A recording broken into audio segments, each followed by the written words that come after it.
प्रिय छात्रों, आज हमारा अध्याय 11 है हा का वर्णन। तो हा 4 प्रकार से प्रकट किया जाता है, नाद से, बिंद से, अधोगामी हा से, ऊर्ध्वगामी हा से। नाद का मतलब डैश से, बिंद माने बिंद से, और अधो ऊर्ध जानते ही हो। तो यहाँ पर दिखाया गया नाद, ये नाद हा, सा, मा, इम और राड़ा अधोगामी के प्रारंभ में इस प्रकार जुड़ाता है।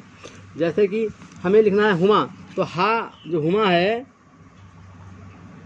तो ये हा के लिए है और ये माँ के लिए जोड़ेंगे तो क्या होगा, ये हुमा, हु मा, तो ये नाद कहा गया। ठीक है। हाँ अपना, हाँ आपना, हाँ अपना। हीर, तो हीर के लिए हीर, हड़, हल, ऐसे हा का प्रयोग करते हैं। ठीक। तो हमने देखो यहाँ पर जो इसमें दिया है लिख दिया है। ये हा का वर्णन ना से होता है, बिंद से होता है, अधोगामी हा ये बताया है। तो हमने इसमें के अभ्यास बता दी कि आप लिख लेंगे इसे तो प्रैक्टिस करेंगे। इसे हुमा है, हापना है, हीर है, हड़ है। अब नंबर 2 देखिए, बिंद हा।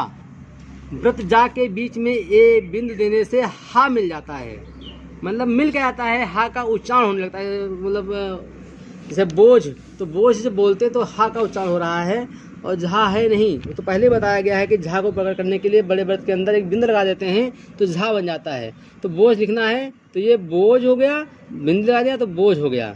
बस इसमें हा दिखता नहीं है, हा का संबोधन होता है केवल। जैसे रीझना, तो री झ ना, तो झा के लिए बिंद लगा दिया, रीझना। और रिझाना होता तो बिंदियाँ लगा देते। ठीक है। तो इसी प्रकार यहाँ पर देखिए आपको ये बोझ है, रीझना बता दिया गया। अब देखिए अधोगामी हा का प्रयोग कहाँ होगा। निम्नलिखित अधोगामी हा निम्नलिखित दिशाओं में लिखा जाता है। कैसे होता है, जब किसी शब्द में केवल हा ही हो और कोई अक्षर ना हो। जैसे सिंपल बात है कि हा हो, जैसे लिखना है हाय, तो हाय में हमारा हाय, तो हाय में आया आय, तो हमने क्या किया, ये लाइन लिखा और ये लिख दिया हाय। लिखा आह, तो ये हो गया आह। ठीक है।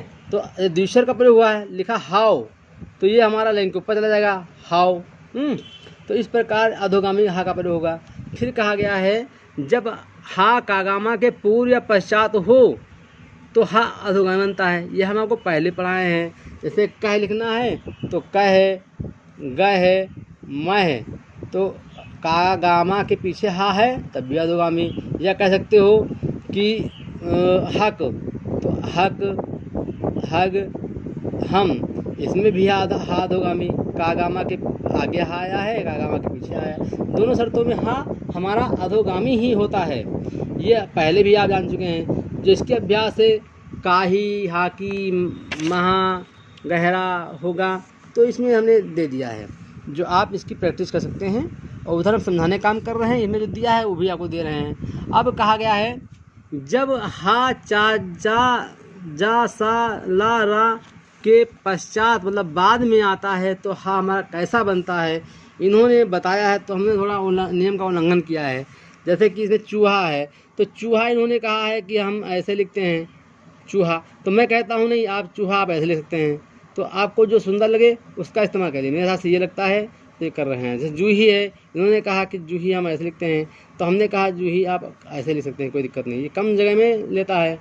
तो इसी प्रकार इसमें के शब्द जो हैं मैंने दे दिए हैं, कुछ गलत सलत हैं तो उसको सही कर दिए हैं। तो आप इसमें से देख लीजिए, हाय, आह, काही, हाकी, महा, गहरा, होगा, चूहा, जूही, सोहा, लाहौर, तो अरहर, तो इस प्रकार दिया गया है। अब देखिए ऊर्ध्वगामी हा निम्नलिखित दिशाओं में लिखा जाता है। जब हा के पश्चात कोई अधोगामी हा हो तो क्या हा ऊर्ध्वगामी रहेगा। तो मजबूरी है, जैसे हमको हित लिखना है तो हित में हमको अब यही सुंदर लगेगा, ये तो लगेगा नहीं कि ये आप ही अतः करें, ये तो गलत है, ये सही है।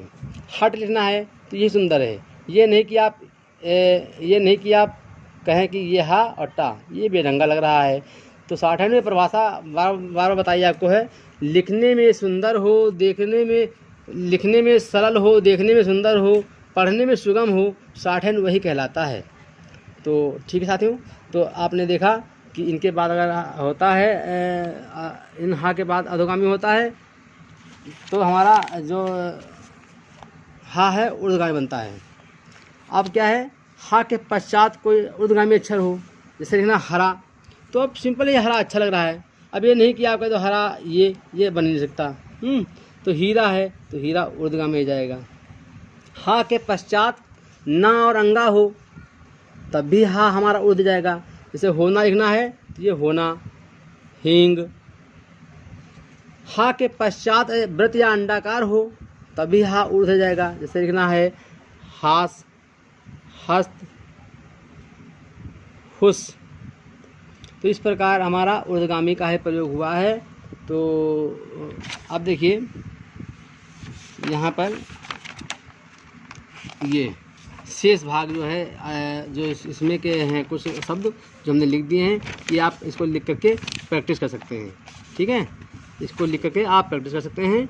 अब जैसे कि कहा गया है पा, बा, ता, दा, टा, डा या ना, रा, वा और हा के पश्चात अगर ये शब्द आते हैं, मतलब इसके बाद अगर हा आता है तो हमारा हा उड़ जाएगा।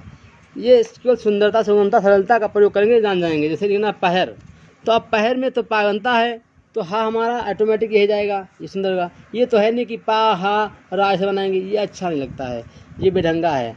तो पहर है। बिहारी है तो बिहारी में आपका यही जाएगा। देहरा है तो देहरा में आपका यही जाएगा। और दाहिना है तो दाहिना में भी हमारा हा उड़ जाएगा। ये सुंदरता के अकॉर्डिंग का हो रहा है। तो इसमें एग्जाम्पल जो दे रखे हैं मैंने उनको यहाँ लिख दिया है, आप इसकी प्रैक्टिस कर लेंगे। ठीक है, अब देखिए यहाँ पर कहा गया है कि जब किसी अक्षर के पश्चात रेखाक्षर हा आवे तो उसका व्रत इस प्रकार लिखना चाहिए कि वो व्रत सा से न मिले। जैसे तीसरा लिखना है तो अब तीसरा में तो ती और ये सा और रा, ये नहीं कि आप कह दें ये तीसरा, ये सा नहीं, ये हा हो जाएगा। तो आपको ये ध्यान देना है। ठीक है, लिखना तेहरा, तो तेहरा में आपका ये सही है, ना कि तेहरा में ये तीसरा हो जाएगा, तसरा हो जाएगा। तो ये ध्यान देना है। तो ये जॉइंट आपका सही करना है। कैसे करना है, तो ये एग्जाम्पल जो किताब है इसको पढ़ते रहिए, मेरी वीडियो को खोल करके समझते हुए समझिए और जो मैंने दिया है उसकी प्रैक्टिस करिए। अब आपकी आती है एक्सरसाइज, तो ये ऐसे भागवत, भीम, घाट, धागा, मछली, ये जो है ये आप एक्सरसाइज करके दिखाएंगे, व्हाट्सएप पे भेजेंगे, तब मैं सही करके आपको दूंगा। इसी प्रकार 49 भी है, हथनी, हसिया करके भी आपको इधर भी दिखाना है। अभ्यास 5 को भी, अभ्यास 50 को भी करके दिखाना है। ठीक है, और ये 51 को भी करके दिखाना है। ये अभ्यास देखिए 51 को भी आपको इधर ही करके दिखाना है और उसको व्हाट्सएप पर चेक कराते हुए प्रैक्टिस करना है। ठीक साथियों, धन्यवाद।